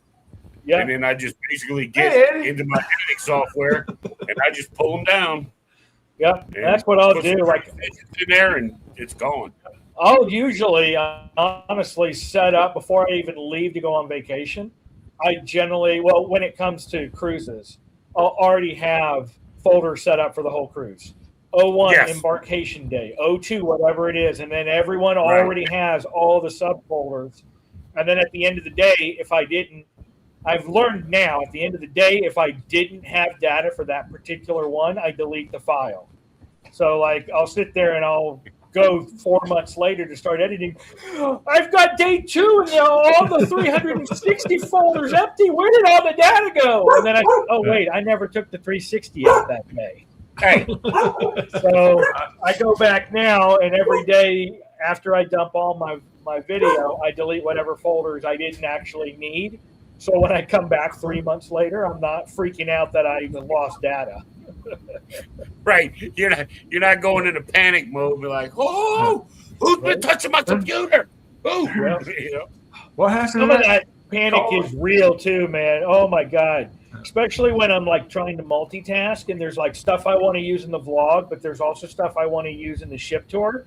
And then I either forget which folder it's in. So I get to the ship tour and I'm like, wait, there's a whole segment of these specialty restaurants where did it go? I know I had it somewhere. And then I go and I find it buried in a vlog and I forgot to drag it out to put it into the ship tour folder or something like that. Dude, I've done the same thing. I was editing, I forget which one it was. I was editing one and I'm like, I know I have shots of this, you know? And I'm go back and I'm looking, but I dumped it in another folder. It was way down at the bottom, and I had to go through everyone. I had like 27 of them, and I had to go through everyone and look at every single picture and video. And I got all the way to the bottom. And next time I'm gonna start at the bottom and work my way up. Right. There's also been some crazy things, and I don't even know how I messed it up this bad. But there have been some times where I have forgotten to do a dump, and then I dump everything into a folder and it's the wrong trip altogether where the data is actually in the folder for the next trip because I forgot to dump it, you know, for the trip before or something. I'm like, what is all this stuff? And then I realized, I'm like, oh, that's why I couldn't find any of this crap because it was in the wrong trip altogether. All right. Yeah. So now I always do a quick eyeball because the metadata still has the dates, everything was captured. So I'll do a quick eyeball and say, okay, I forgot to do this and take it over. You know, luckily we're so far ahead. Like I said, every now and then I just do a once an eyeball and I'm like, where am I? What kind of stuff do I have? Keith, I download everything on my laptop. Dump the SD card. That's what Ryan's talking about now. Yeah. I won't dump it totally off of the laptop until I know for sure it's on the external hard drive. Yep.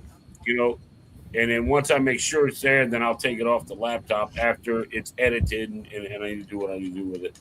I do not. I don't erase the SD cards. I keep them. I just buy new ones. Oh, there you go. There you go. Well, that's one way of storage now, isn't it? Yeah. Yep. Like everyone will have their own. I got this little. You get this little round of stickers, and you put your date or whatever on it on the SD card, and they're put away. Well, you know, that's another backup. That's actually a kind of inexpensive way to do it, for sure. Yeah, especially with SD cards not costing a whole bunch nowadays. I mean, you can usually get them for $20 for 120 gigs, 256 gigs. I got 256 gig, and I got on Amazon, and I think it was $26.99 or something like that. which is not bad. You spend $100 and you got, a terabyte. Yep. Yeah, and I usually, like I said, I usually dump it to my hard drive or my external drive. Then I come and I make a copy when I get home. But yeah, I wipe my cards for every new day, every new trip. And I've learned as well, I guess this is another way, since we're talking about data and storage handling and stuff like that. If you're going to wipe your drive and your card, do it in the camera itself and not on your computer. So what I mean by that is DJI and Insta360 are notorious for having data it thinks is still there even when I delete it on my MacBook. So I'll take my SD card, put it in my MacBook, take everything off of it, do it in the drives, and then I'll delete the files while it's still plugged into my Mac. Okay, I've deleted them. It should be clear. No. For the Insta360 and the DJIs, it still thought there was data on there, and we found it out the hard way in the middle of the World America Tour. Like 15 minutes into capturing data on the World America Tour. And I'm like, there's no way on God's green earth that I don't have enough data, because it's got to have some kind of internal memory of things. And yeah, it's something with the internal memory. And thank God I had an extra SD card that we took out and put in. And that's when we realized if you don't clear it on the camera itself, sometimes there's residual data that the camera still can read that the MacBook didn't delete, and it filled up the SD card. So there you go, boys and girls, extra SD cards. Mm-hmm. Yep. But talking about that, what backup strategy do you think or recommend for travel and cruise creators? Multiple copies, SD card management we're just talking about, portable hard drives for cruises, doing all your editing while you're there so you don't have to keep a lot of stuff, even though some of us are going to keep it regardless. Right. Remember that one time 10 years ago? Oh, yeah, let me get the video for it. It's in backup drive number 5. Yeah, Eddie's got it on. Right. Get that box over there, Eddie's SD cards. Honestly, for me personally, although it's a little more expensive, those SD solid state drives that are built for ruggedness, that's where I would probably dump my money into, because they're designed to be dropped and knocked around and stuff like that. And we have yet to have one of those fail. Unfortunately, everybody and their brother knows that, and supply and demand. What I paid $189 for a 4 terabyte drive like 2 years ago. I just looked on Amazon. It is going for $589 for the same drive I bought 2 years ago at $189. Freaking ridiculous. All right. So although that's my preferred method right now, at least for me, it's not fiscally achievable to buy terabytes upon terabytes of solid state rugged drives. So I fall back on Uncle Dave's, what you can afford now, and just be super protective of it. That's right. Well, Ryan, you kind of explained earlier about a NAS system. At what point, what are the pros and cons of cloud storage versus that? And then part 2 to that is, when should a creator upgrade to a NAS system or something similar? So the cloud system, pros and cons, we'll start with that first. Number one, it's someone else's problem. Right. And they're going to have backups upon backups upon backups. That's what you're paying for them to make sure that they have what is needed to keep your stuff secure and not crashing. On the flip side, that's a reoccurring cost, that will never stop.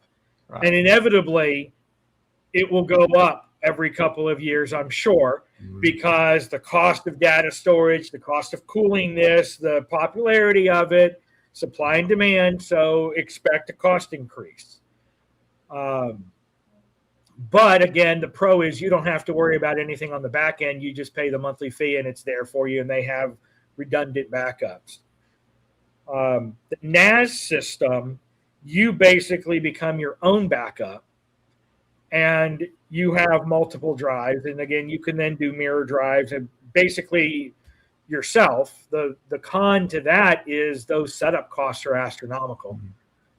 We were just talking about that at the beginning. A 4-slot one right now is going for $700 after taxes, and that's no drive. That's just the box you would put the drive in. And then you got to buy each individual drive. However, the pro to that is you can make your own backup server and be able to access it from anywhere in the world as long as you've got an internet connection. And those systems also have a setup for redundancy that you can use one of your drives as a redundant server or whatnot. And so there's a lot of stuff you can do on your own. The pro is, once you have made that investment in it, there's no reoccurring cost because you're supplying your own internet, you're supplying your own drives. It's just the setup cost. As far as when to make that switch, for me, it's when the YouTube channel makes enough money to be able to support me buying that on top of the reoccurring fees I'm getting just to run the channel, as far as the Read Stream and the Epidemic Sound and all those other annual memberships I have. And as Eddie likes to say, the penitization of the channel. So for me, that's nowhere in the near future. The $2,000 is a vacation I could go on versus having to invest in a NAS system. Right. So I can go get content, or I can not get content and buy the backup drive. So it's just not in the cards right now. But with my penitization, I could always take a little bit residually each month and put it into a set it and forget it kind of account. And, maybe a couple of years down the line, I can have the money to get it. But right now we're only at a break even for our annual running costs, let alone, having surplus that I can reinvest somewhere else. All right. Oh, yeah. Let's see. Keith's asking, what brand SD card does everyone use? I know GoPro has this preferred SD card. I've been using SanDisk is what I've used. SanDisk. That's mainly what I got most of the time because it's cheaper. Yeah. Now that's another thing we actually should talk about that we didn't talk about. You can't just buy any SD card and have it work in your cameras. Right. Sometimes you've got to get a specific type, that's a certain type of, a 10 or a 15 or an extreme or all these little acronyms. Like I ran into a problem with my 360 camera. Those files are humongous. Right. And if your writing speed is not fast enough to account for the amount of data that it's capturing, your card's going to crash and you're not going to be able, it's going to basically shut you out, and you'll start recording, and 2 seconds later, it's like, no, SD card's not fast enough to capture data, and it stops recording. Right. So you got to make sure that whatever you get has a write speed that's fast enough to account for the quality of video you're capturing. Yeah, it's just like this thing here with the Nikon is a dual writing capacity capability. Use that regular SD card or CF Express. If they're going to do filming in 8K, they got to have the CF, and those are about not cheap. $400 for 512. Woo! My son had that same problem. He got trail cameras, when he goes hunting and stuff. Yeah. And he had to have I don't know what kind of camera it was, because, I don't use trail cameras. I go out there. If I see something, I shoot it. If I don't, then I don't. But he had to get a $150 SD card for these things, and he had 4 of them. And it took a special SD. I don't know what kind it was. All I know is he was not happy, but So yeah, I mean $600 worth of SD cards for 4 cameras, man. It's crazy.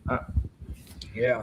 Well, that's why I switched over to Sail cameras. You don't have to worry about the SD card. Of course, then you got a monthly subscription fee you pay, but you save money in gas. You don't have to go out there and pull the card out of the camera to check it. So you can just look on your phone and see. Right, right, Yeah, it balances out. Right. It balances. It's just like with everything. You're either going to pay now or you're going to pay later. That's right. So That's right. choice is yours. Nicky Worrell said, approach YouTube as a hobby and you won't be disappointed. It's stellar with the lucky few who can make a good living off of it. Yeah, that's right. Amen. I'm just happy right now that, the channel has gotten to the point where it pays the bills for the reoccurring expenses. Right. And I can't say I don't have a surplus. I do. But a lot of that goes into paying for, some of the campsites and, some extra upgrades on some of the cruises we go on that we can then bring as more experiences to the channel. So it does,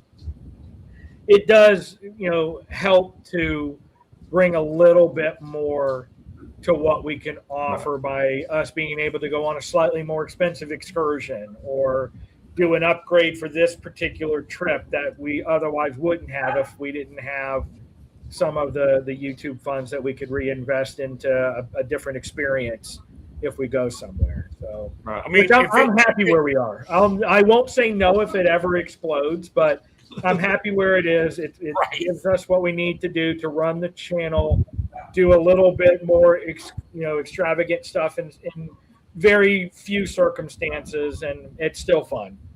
Oh yeah. I watched a guy that started out and his channel grew really quick. It was a guy from he retired in the United States and he moved to the Philippines, and he started a channel and it blew up. And he didn't really plan on making it a job. He said, hey, if it pays for itself, I'm good with it. I'll keep doing it. Right. Well, it's way more than paid with itself just because of the content he's putting out. It's like most people's, for most YouTubers or creators that I know, it would be members only video, but he doesn't have members. He refused to do the members thing.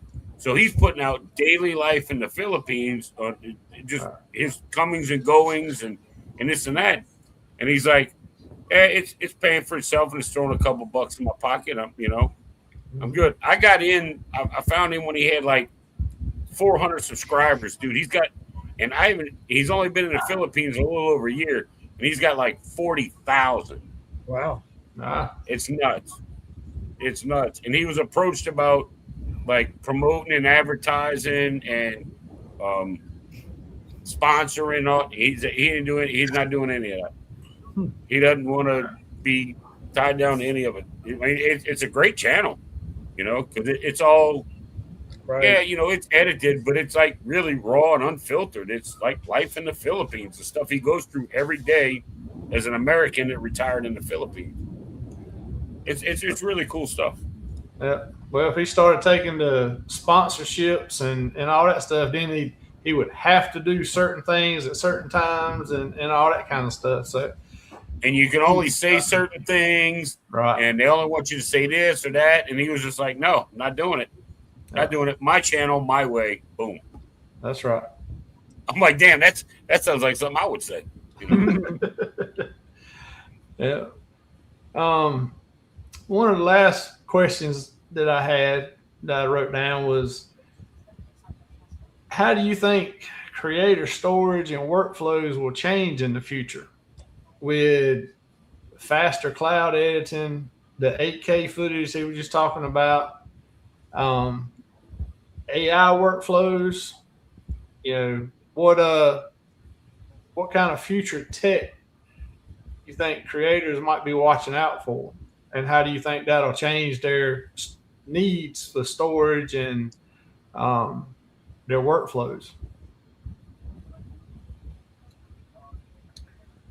Well, future tech, I think one thing that is already starting to change, although Facebook and Meta is trying to keep it just for reels and crap like that, but the glasses that now have the cameras, and all that stuff built in. If you think about it, if it gets to the point where that is very high quality and it's landscape, you're going to see less and less people walking around with DJI cameras and just having a pair of glasses on and being able to just bring everything without being burdened with carrying all this other, video editing equipment. So, of course, Yeah, exactly. The other thing is, what kind of audio and all of that, because if it's only really recording, if it's crappy audio and good video, then you're still going to have extra needs. But I think that's one thing that might really have an impact as it gets more and more. You get the Mission Impossible glasses. That's right. Where it just looks like a regular pair of glasses. You don't even see where the camera is anymore in it. Yeah, there's a red dot. There's a little red dot. And I've been looking at those glasses, but I refuse to purchase them until it truly shoots in landscape.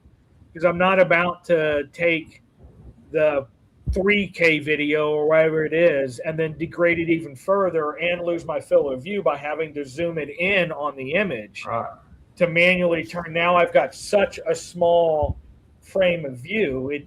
For me, because I do long form horizontal content, it doesn't work for me because it's designed for Facebook Reels and TikTok BS, which is not me. But I see that having an impact if they finally get off their butt, make it longer video captures instead of like 1 to 3 minutes, and have it horizontal instead of vertical.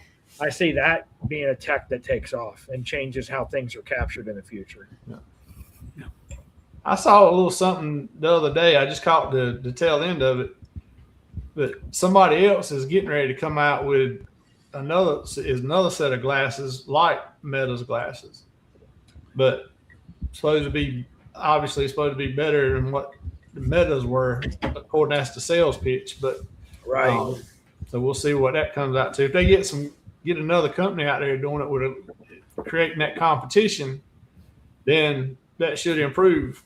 So maybe it'll have them step up their game with what's offered and prices go down. But it's like they're trying to pigeonhole you into their proprietary software too. We're Meta, we're Facebook, we're going to design something that's only for Facebook Reels and TikTok and, that kind of stuff where you're cutting out. All I see in my head is you're cutting out a crap ton of sales potential by trying to force people into that if they don't want to. You could double your sales if you offer that landscape ability. And don't tell me, it's just the way the glasses does. No. If my iPhone is set up to shoot vertical and horizontal, both in the same direction, it's your software. It's not the camera lens itself. Right. Yeah. That's right. So they could very easily do it if they wanted to, but they're just trying to keep it so that you'll just use it on their platforms. Yep, they're trying to push you to their platform. So that's right. All right, you guys. I'm not gonna hang out too much more. I got kids coming over. They want to do dinner with Dad. Jeez, don't they know Uncle Dave has a YouTube life? Yeah. Right. It's like I'll call your kids. Can Uncle Dave come up and play on YouTube? Right. Yeah. He doesn't want dinner. He said he's full. He's already pissed off that I'm not taking him on NCL cruise or my MSC cruise. He's already mad at me. So I don't care. Sorry. Well, Uncle Dave, we were going to get you this man. We were going to get you a cake, but Eddie wouldn't jump out of it. So no. Now, if he had the Stormtrooper helmet on, then hey, Ryan's got to pull up. Eddie got a Stormtrooper helmet on. Hey, wait, there's a party up in here. So, there you go. Oh my God! Stop it! Oh geez. All right, you guys. I'm gonna head out. Thanks for having me. All right. We'll see you tomorrow. Yeah, tomorrow. Of course. I guess I got to ask permission from my kids if I can, Uh-oh. I am your father. Ryan's got his. Oh my God. Yeah, that's not even as good though. I was gonna say, it's set up for the wrong one. I have it set up for when I'm at my work computer. Eddie, see, that reminds me of what is it, Step Brothers? Like Eddie's got the movie quality one and you don't. Yeah, right. That's all I can afford. I can't sink $300 into a working Darth Vader helmet. Eddie got his from Target and Ryan was at Walmart. So. Mine Family Dollar. Eddie got his from Target. Ryan downloaded it off of some free website. Temu. I got it off Temu, man. It's the real Darth Vader helmet. That's right. That's right. All right, guys. You have a good night. Thanks for having me. Right. We'll see y'all later. See you, Dave. Yeah, I would agree. I guess it depends on what kind of stabilization software they have in there. Like I said, I looked at it, but I'm not sinking the money for something that I wouldn't use frequently. Yeah.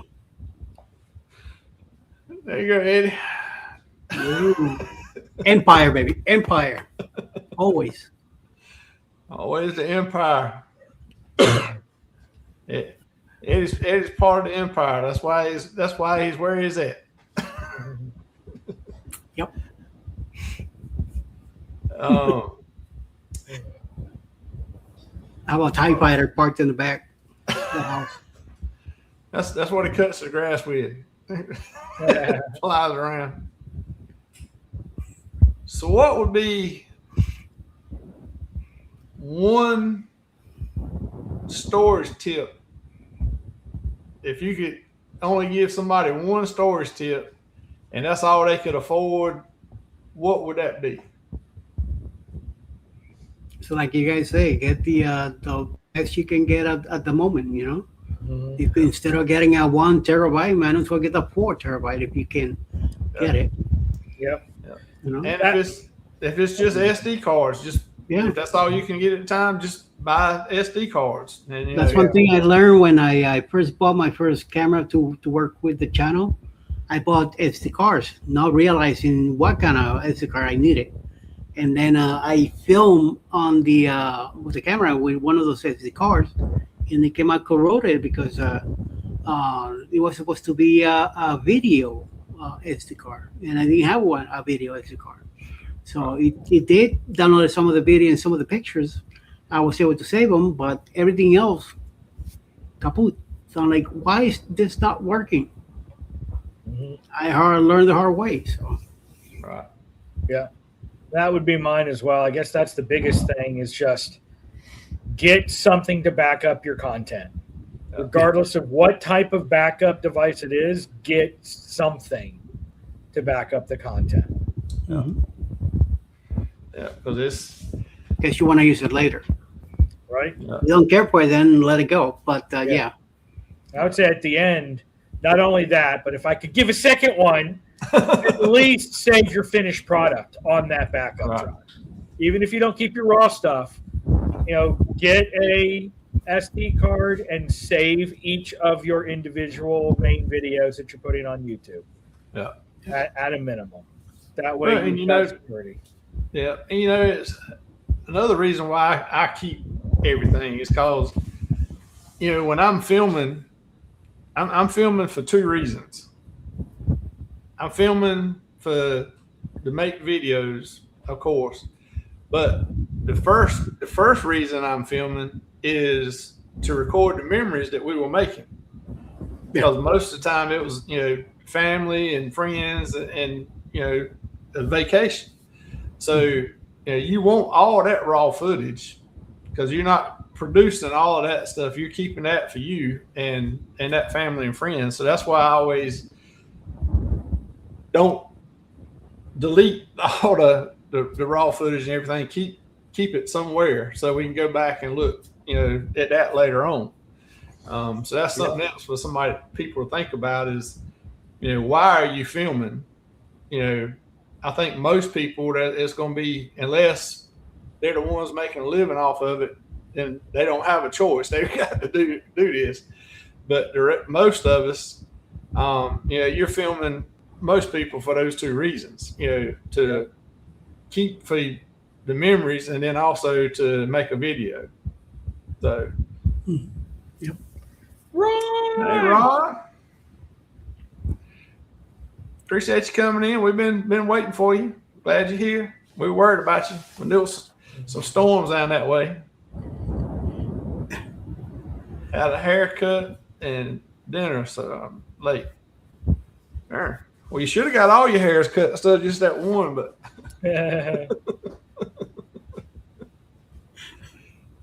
I got to get one later too. I'm starting to get kind of shabby.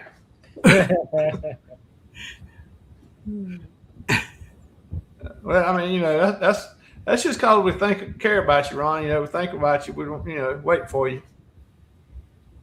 I mean, if you ain't here, we ain't got a lot of people to pick on. So,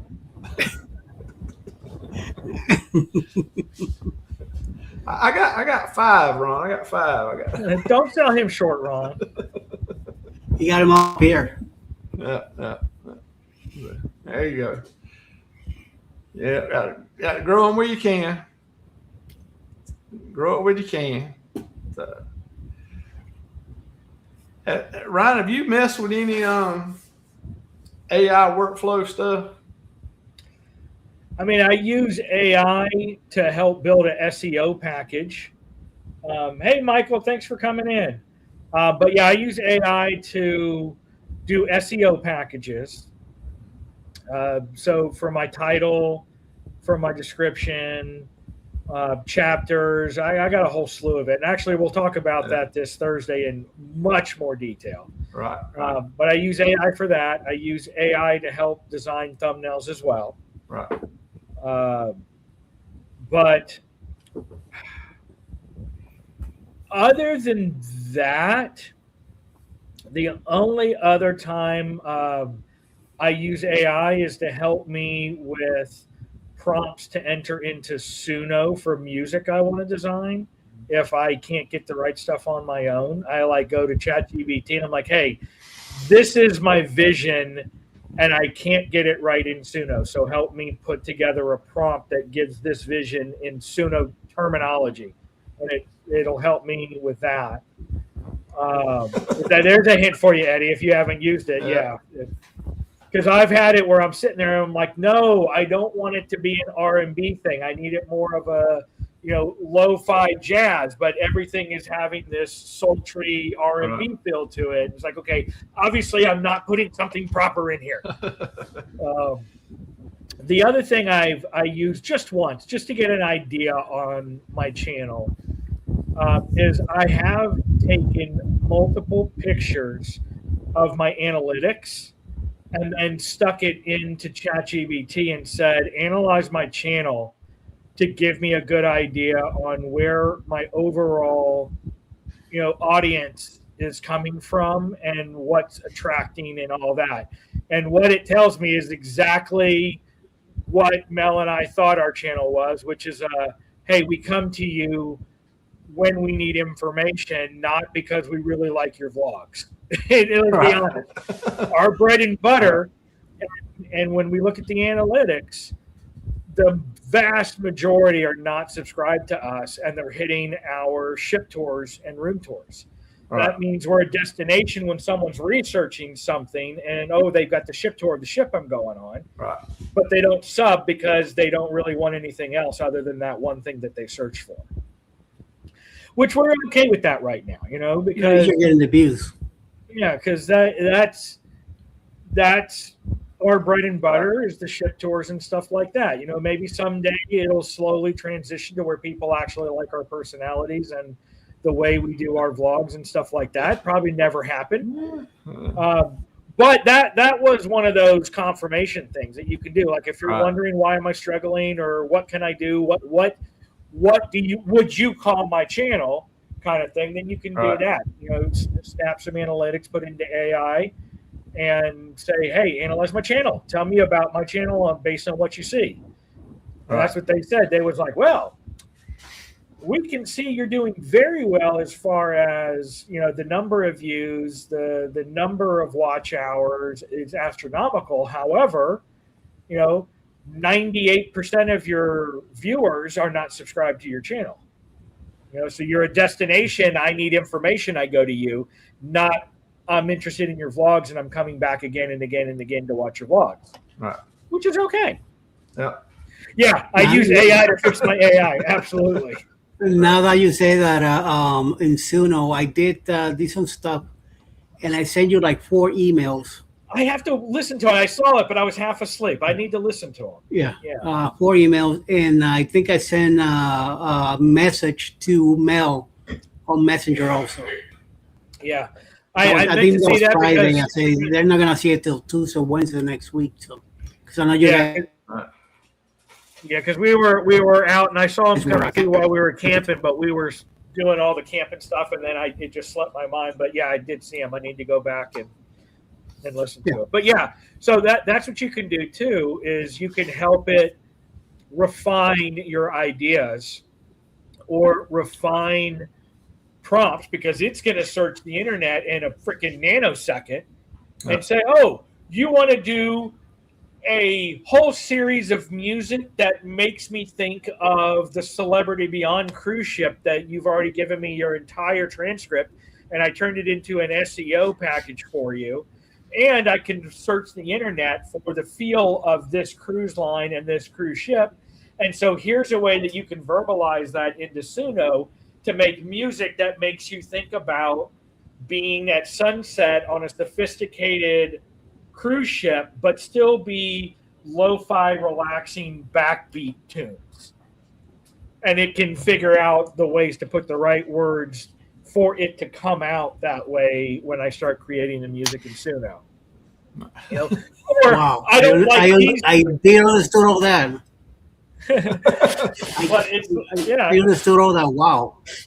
And it's the same thing that when I went into Suno for the first time, like for example, I'll give you a good example of how I used AI to train the AI to then retrain the AI. So I go into Suno and I manually put in a concept that I need to create a theme song for my, YouTube channel, PK Adventure Travels. We do a lot of RVing, cruising.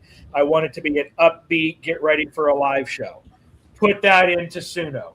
It starts to create stuff.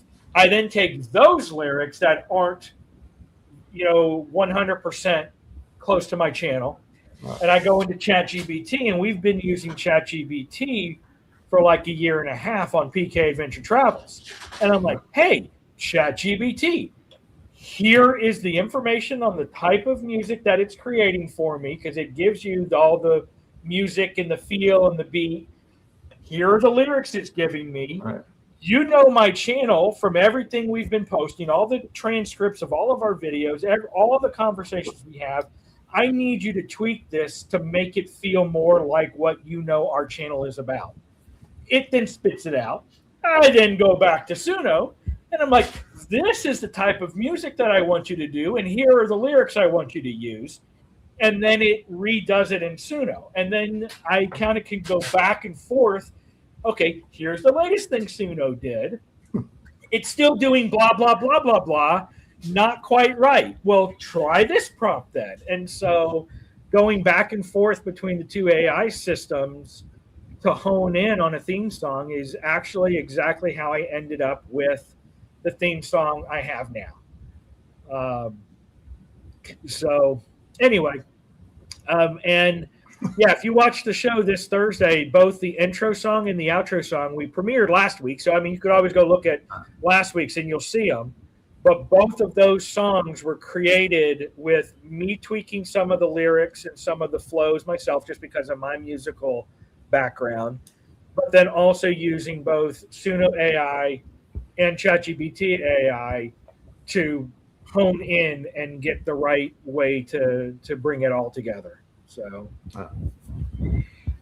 they're giving you an idea for a couple videos there, Ryan.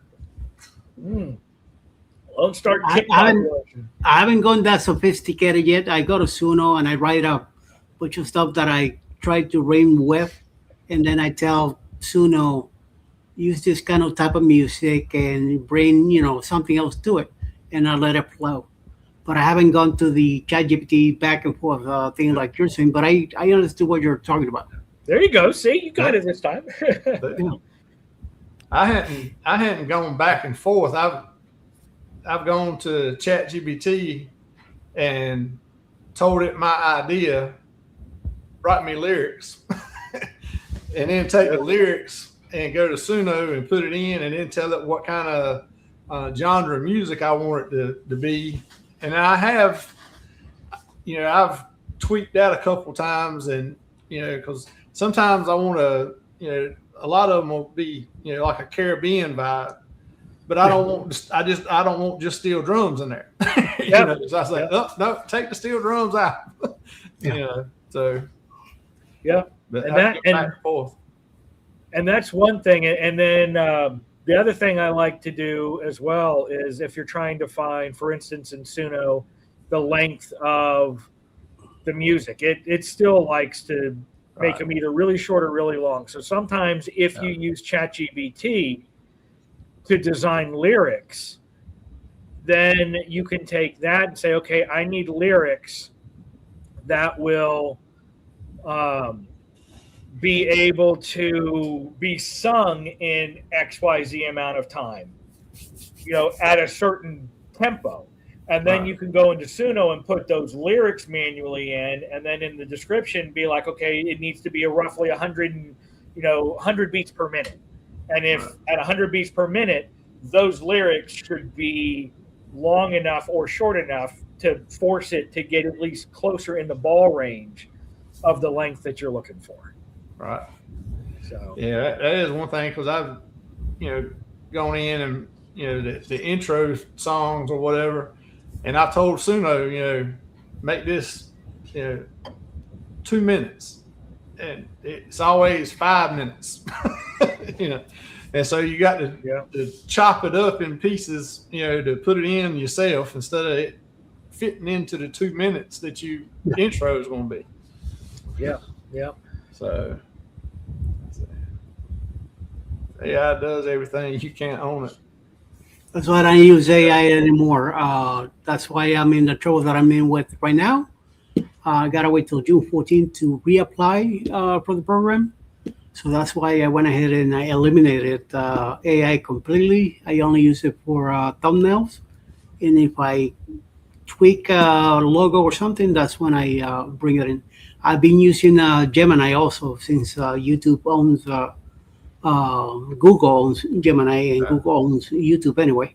So, just to blend that in for a bit in case the robots look for it. They see, oh, Gemini's been here. So this way I don't get too much of a frustration point. But other than that, on videos now, no. It's all raw. And if anything, I've been using my own music. If I do add it, otherwise, just plain raw. Whatever I film, that's what is going out on the video now. Mm-hmm. Yeah. It could be somebody there cursing and all that. You're gonna hear it. So I won't delete it. So yep. So that's, I got all my copyright claims cleared up. So all of them are gone. So I'm getting more and more into Suno for music for videos when I need to put music in. So try to I haven't got a copyright claim in about a month and a half. Since I started using my own music. Yeah, I'm still battling that Go Live Together intro that was free or royalty free for the longest time, but obviously it has since become copyright. Right. Because I'm getting 1 to 2 every day where the bots are go, oh nope, this one's now revenue sharing. So it's not a copyright strike, but I guess enough people were using that royalty free that they're like, let's not make it royalty free anymore. Let's go ahead and now get money from all the hundreds of thousands of people that are using this music. That's right. Yeah. Eventually it'll stop. I just don't know how long it's going to be until it freaking stops. Are you still getting those, Eddie, or are you finally done with all yours? It was his, like, the guitar one, the original Go Live Together, just coffee, guitar. Remember, I'm not part of the show anymore, so I don't get I any. know. I'm getting stuff from like a year ago. It's all the stuff that I'm getting hit with is like a year ago. Yeah, the ones I had, those old videos that I had saved, if anything came up, I just either change it to YouTube song or erase it. Yeah, and that's what I've been doing. Is every day I go in and I choose the same YouTube song. I'm like, all right, change it again, change it again, change it again, change it again. Eventually, it'll stop flagging once they're all. Yeah, eventually. Yeah. The problem, you just don't know when. Yeah, That's right. But I'm not sure about, I've been using Epidemic Sound. That's what I've been using mainly.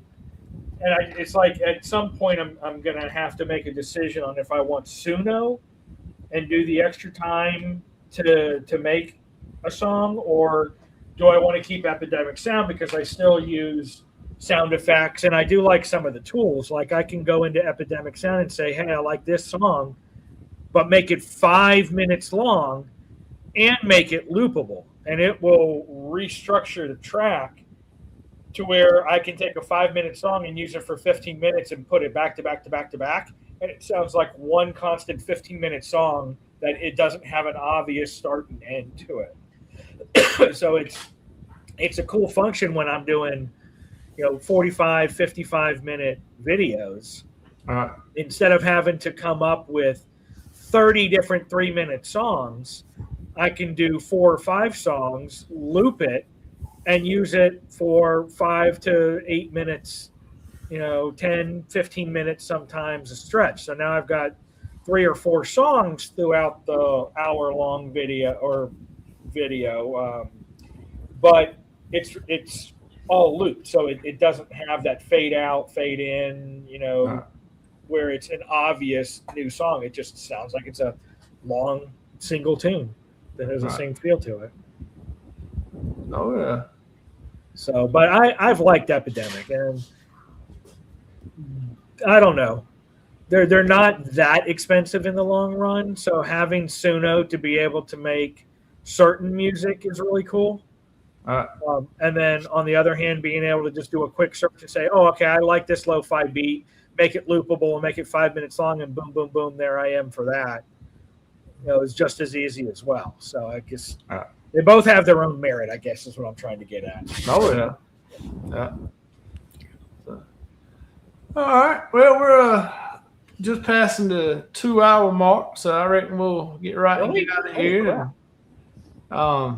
Eddie's other show, I just got a notification, just started up. His other show that he's going to go to and check out. And he's a hard-working man. Yeah. Well, he's got to look out for the 5.0 coming up. Make sure everything stays good with that. That's right. But yeah, appreciate y'all being here tonight. And Eddie, we'll miss you next week. But I know you won't miss us while you're on the cruise. You'll be enjoying time there. And I wouldn't blame you a bit in the world. I might be playing checkers and thinking of you guys. So. Hey, it happens. If they got a checkers tournament going on, get in it. Oh yeah. But I hope I know you'll have a great time and enjoy it. And thank you. We'll be talking crap about you while you're gone, but hey. You bet yourself we're gonna be talking about that. I'm used to it, so my ears are always burning. So that's right. So, but this is what happens when you're a DI candy. Everybody talks about me. So that's right. That's right. That's why we got you here, is for the eye candy. So we'll have to. That's right. I just have to put a picture up of you, so everybody will still see you. Have you? Where we got it spread out, so you're still up there beside Ryan in the corner now. So on the background. So. I saw that earlier. That was moving around. Like, how the hell I'm not even. I don't know. Oh yeah. make all this move and us move and stuff. And so it's all right. I got another surprise for y'all for tomorrow night on the intro. So, but it's coming from last night's show. So, yeah. Oh, lordy. Yeah. So anticipation, man. You got a whole day to wait and see what happens. Ouch. But so, yeah, Eddie's live 24/7, 365. That's right. That's what it feels like. Fading from existence. Oh, last time I think that was in Back to the Future when Marty was starting to vanish. That is using my fish tank live. It's set for magenta backgrounds, so you can make out the cruise ship. Yeah. That's what's superimposed in the back of my fish tank for my fish tank lives now. Huh. Cool. Lord. All right, we're gonna get out of here, but Eddie will be on 2 hours in the morning. About yeah. Right? Yeah. Probably around 7 till 9. Yeah. 7 to 9. So he'll be there. No Jimmy tomorrow. He has some business to do in Boston tomorrow. So if I'm up earlier, then I'll probably go earlier. Right. We'll see. Right. If I get up in the morning, I'll jump up there and join you. Sure. But if not, we'll be back tomorrow night, 8 o'clock, talking about some cruise news, and the governor will be with us, and the birthday boy, if he don't eat too much cake tonight, he'll be there.